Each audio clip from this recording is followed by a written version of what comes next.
If you're thinking about buying the TruSkin Vitamin C Serum, here's a few things you should know. I was using expensive vitamin C serum, but recently made the switch to save money. The best part is, I didn't even notice the downgrade with the serum. If anything, I noticed a slight improvement.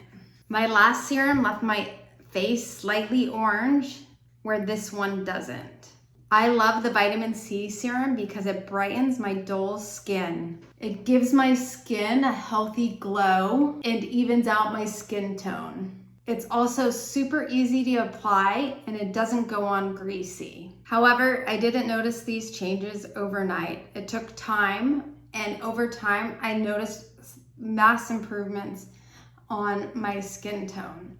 That's why I love having a vitamin C serum. I love that the TruSkin serum is lightweight, meaning I can wear it underneath sunscreen, makeup, or any other product I put on my face. I put this thing on first thing in the morning, and then I can apply everything else on after it.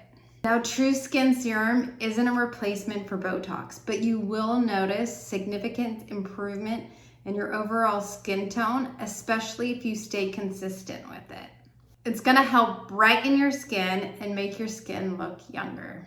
I'd recommend this product to anyone that's new to vitamin C serum, has sensitive skin, or just looking for an overall vitamin boost to your overall skin tone. But you get the same, if not better results than expensive brands, so why not save the money and not pay for expensive marketing from other brands and go with something that actually works? Be sure to pick some up today.